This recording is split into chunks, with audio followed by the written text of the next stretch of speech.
tayo mga ka-fixit. So naisipan kong gawin itong video na ito dahil napapansin ko na napapadalas na or nagiging viral nitong mga nakaraan yung mga insidente na kung saan may mga road rage driving incident, no? Ito yung mga pagkakataon na kung saan merong nagpapanagpo na dalawang mainit ang ulo na driver or minsan rider na kung saan nagkakaroon ng road rage mga ka-fixit. So siguro dahil na rin sa panahon ngayon na halos lahat may cellphone na at madali na kasing mag-on ng camera para mag-video at mag-upload sa internet. So dahil sa internet generation na rin kaya nagiging viral itong mga video na ito. Pero actually yung road rage hindi na bago yan, no? Noong mga unang panahon pa, nung panahon ng mga lolo't lola natin, may mga road rage incidents na rin mga ka-fixit syempre, no? Paano nga ba tayo makakaiwas sa mga ganitong pagkakataon ng road rage? At paano nga ba hindi tayo mag-e-engage sa mga ganitong klase ng insidente mga ka-fixit, no? Ano nga bang pwede natin mga gawin na hakbang upang mailayo tayo sa mga road rage incidents? So yan ay papaliwanag ko sa video na ito. So itong video nga po pala na ito is with reference, no? With reference po sa WikiHow. Ayan. So nag-base din po ako sa kanila para makakuha po tayo ng iba pang information at makapagbigay ako sa inyo ng mga mas tamang information regarding sa topic na ito, kasi actually medyo maselan po itong topic na ito. Okay? So recently lang kasi may mga nag-viral na video na talaga naman na hindi po maganda mga ka-fixit. Kagaya na lamang nung nag-viral na video ng isang siklista at saka isang driver na kung saan umabot pa yung insidente na yun sa Senate hearing, no? So yung nakaraan din may napanood ako yung Fortuner driver naman na kung saan naka road rage niya, naglabas pa ng baril, nagkasanay ng baril at ka-road rage niya yung isang taxi driver. So medyo napapadalas na yung mga ganitong insidente mga ka-fixit. So may mga paraan naman para makaiwas sa mga ganitong insidente. So unang-una syempre mga ka-fixit, dapat dapat mapagpakumbaba ka. Okay? And seek God's guidance mga ka-fixit. Seek God's guidance mga ka-fixit. So lagi pong mag-pray bago at pagtapos magmaneho mga ka-fixit, no? Importante, pinaka-importante yung bago ka magmaneho, magdasal ka muna. Humingi ka ng protection mula sa ating Panginoon para ingatan niya tayo all throughout our driving experience, lalong-lalo na kapag kasama mo yung pamilya mo. Okay? So, pangalawa, stay humble, no? Wala namang mawawala sa'yo kung magpapakumbaba ka. Kasi kagaya nga ng sinasabi ng nanay ko palagi sa akin, sa aming magkakapatid, ang nagpapakumbaba ay itinataas at ang nagmamataas ay ibinababa. So palagi mong isaalang-alang yan mga ka-fixit, palagi mong isa puso, isa isip yung mga kataga na yan, at palagi kang magpakumbaba sa kahit na anong sitwasyon man ng iyong buhay, lalong-lalo na sa pagmamaneho sa kalsada. Okay? So yun po yung mga thoughts ko mula sa akin mismo mga ka-fixit para maiwas po tayo sa mga ganyang klase ng insidente. So according kay WikiHow naman, yan, how to respond to a road rage driver mga ka-fixit. So unang-una sa listahan niya, don't engage. Yan, don't engage mga ka-fixit. Yan. Ibig sabihin po ng don't engage, huwag ka nang pumatol in Tagalog. So kung meron kang nakikitang potential danger or road rage driver sa kalsada, huwag mo nang patulan. Okay? Umiwas ka na. Kasi pag pinatulan mo yan, tas lalong uminit yung ulo niyan, uminit din yung ulo mo, tataas ng tataas yung tension eh. Tapos walang gusto magbigay sa inyo. Ayan, lalong tataas at mag-escalate po yung situation at baka humantong pa sa malagim na insidente. Okay? So don't engage. So pangalawa, let the angry driver pass. So nangyari na po sa akin yan multiple times, yung merong nagmamadaling driver or rider sa likuran ko. So ang gagawin ko, palalampasin ko lang sila, hayaan ko silang umovertake. Huwag yung gusto na nga nilang overtaken ka, hinaharangan mo pa o kaya mas binibilisan mo pa yung takbo, ayaw mo magpa-overtake. So huwag pong ganon. Kasi ayun nga, ay escalate din yung situation at maaari ding uminit lalo yung ulo ng isa pang driver. At syempre, dahil ayaw mo pa-overtake ikaw ay iinit din yung ulo mo pagka ino-overtaken ka. So mali po yun mga ka-fixit. Okay? Let the angry driver pass. Yan. Avoid eye contact. Ito, importante din ito mga ka-fixit, yung eye contact. Huwag ka makikipag-eye contact dun sa angry driver na yun mga ka-fixit, kasi mag-escalate din yun ng situation. So, iwas ka lang, iiwas mo yung paningin mo sa kanya. Kasi merong mga tao na kapag nagkakaroon ng eye contact, lalong umiinit yung ulo or lalong nagagalit. So, avoid eye contact mga ka-fixit. So, pang-apat, stay in your car. Yan, most importante dito mga ka-fixit, stay in your car. Kasi yung barrier na pinoprovide ng iyong sasakyan, ng iyong window, ng iyong pintuan, mag-a-act yan as your armor or your protection. So, stay in your car. Huwag kang lalabas para kumprontahin yung isa pang driver. So, delikado po yun mga ka-fixit. Lalong-lalo na kung babae ka, tapos driver yung pa-confrontation mo. Sabihin na lamang natin na pwede mo siyang kasuhan dahil babae ka, lalaki yung isa. Mas matindi ang kaso nun kumpara sa lalaki. Pero huwag mo pa rin isaalang-alang yung iyong safety dahil lamang doon mga ka-fixit. Okay? Stay in your car. So, panglima, do not lead an angry driver to your home. So, syempre, kung nagdadrive ka pa uwi sa iyong bahay o papunta sa iyong opisina at sinusundan ka pa ng isang angry driver o road rage driver, huwag mo silang hayaan na masundan ka sa iyong bahay o sa iyong opisina or sa iyong trabaho.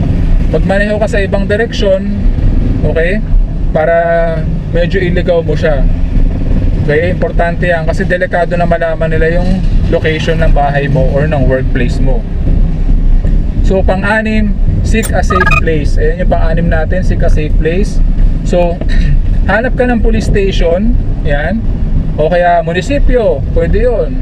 O kaya yung mga enforcer sa gilid ng kalsada. O kaya minsan may mga nakatambay na pulis dyan, yan, huminto ka doon sa harapan nun at humingi ka ng tulong. Yan. Lalong-lalo na kung sinusundan ka na nung isang angry driver. Okay? Sumunod po, call the police or call for help. So kung may 911 sa Amerika, dito hindi ko lang sure ano nga ba yung emergency number natin, nakalimutan ko, nasa dulo ng dila ko. So yan, humingi ka ng tulong, pwede ka tumawag dyan, ibigay mo agad yung iyong number. Okay? Ayan, give the dispatcher your cell phone number. So just in case na mag-cut off yung call ninyo, mawala na signal or something, alam nila yung number mo at tatawagan ka nila kasi kasama sa protocol nila yon. Okay? So sumunod, do not embellish circumstances. Okay? So wag na natin palalain pa yung circumstances, no? Sabi ko nga kanina, do not engage. So halimbawa talagang makulit yung isang driver, wag na natin palalain pa by reporting dun sa dispatcher na ine-exaggerate natin yung situation or nilalagay natin na tayo yung tama. Ang importante doon, ipagtapat natin doon sa dispatcher yung totoong nangyari. Okay, para magampanan nila na maayos yung kanilang trabaho.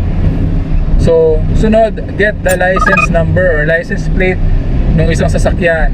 So, importante na makita mo yan, yung front license plate man or rear license plate nila, at maibigay mo yan sa dispatcher. Pati na rin yung description ng sasakyan, yung kulay, yung make, yung model, may ibigay mo rin dun sa dispatcher. Okay? Para mai-record nila yan. Okay mga ka-fixit? So, attract attention with your horn and lights. So, maganda, pwede din, halimbawa sinusundan ka ng isang driver, pwede din na i-on mo yung hazard mo, i-on mo yung lights mo, mag-honk ka ng horn para makapag-attract ka ng attention. At pag nakita yun ng isang road rage driver na nag-a-attract ka na ng attention, maaaring iwasan ka na niyan, maaaring mag-iba na siya ng direction at iwanan ka na niya. Okay? Ayan, de-escalate the situation. Paano natin ma-de-escalate yung situation? By showing remorse. Pwedeng ikaway mo yung kamay mo, humingi ka na ng sorry, kahit hindi naman ikaw yung technically may kasalanan, magpakumbaba ka na lang at humingi ka ng pasensya. May mga tao naman na gano'n, kapag ka nag-sorry ka na or humingi ka na ng pasensya, ay ilulubayan ka na niyan at iiwanan ka na niyan. Okay mga ka-fixit? So sumunod, let the other driver win. So alam ko na mahirap, kahit sa akin, sa sarili ko, alam ko na mahirap na hayaan natin na manalo yung isa. Kahit technically, siya naman yung may kasalanan. Pero may mga pagkakataon po sa buhay natin na kailangan hayaan nating manalo yung isang kampo para lamang ma-save yung ating sarili at ang ating pamilya sa potential danger.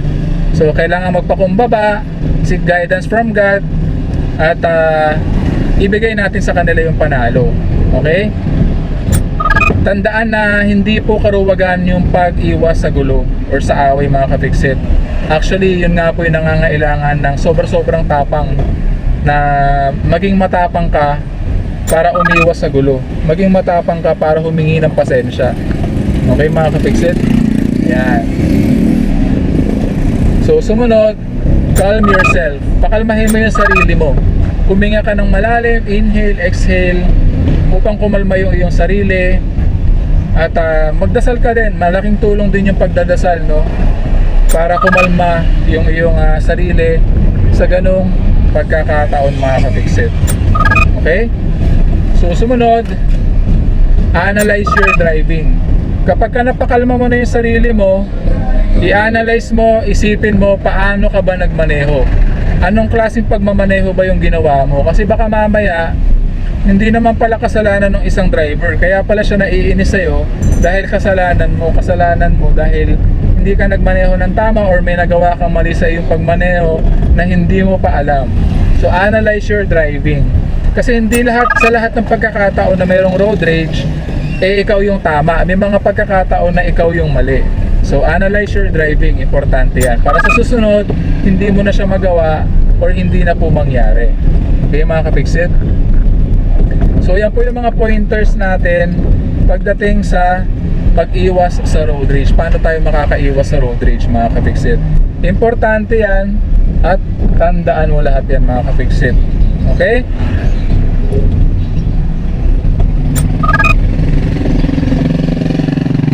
Dahil pagdating sa road rage mga ka-fixit, kapag ka nangyari na yung kinatatakutan natin, halimbawa may baril ka o may baril yung isang kampo at merong namatay doon sa pagkakataon na yon, pagsisisihan mo yan habang buhay kung ikaw man yung nakapatay. At hindi lamang ikaw, damay din po yung pamilya mo.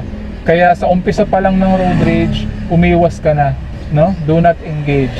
Doon pa lang magpakumbaba ka, no? Kahit hindi ikaw yung mali, umiwas ka na lang para hindi na mangyari yung kinatatakutan natin. Okay? Dahil pag nangyari na yon, malaki po ang magiging epekto no, hindi lamang sa'yo, sa iyong sarili, sa iyong pagkakatao, sa iyong trabaho, lalong-lalo na sa iyong pamilya, sa mga anak mo kung may anak ka na. Okay? So iwas po tayo sa mga ganyang klase ng insidente. With that being said, palaging tatandaan na walang sino man ang pinanganak na magaling. Kailangan natin na sapat na panahon at pagsasanay upang maging magaling tayo sa anumang bagay. And that concludes our episode for the day. I hope na sana may natutunan ka sa video episode natin ngayong araw.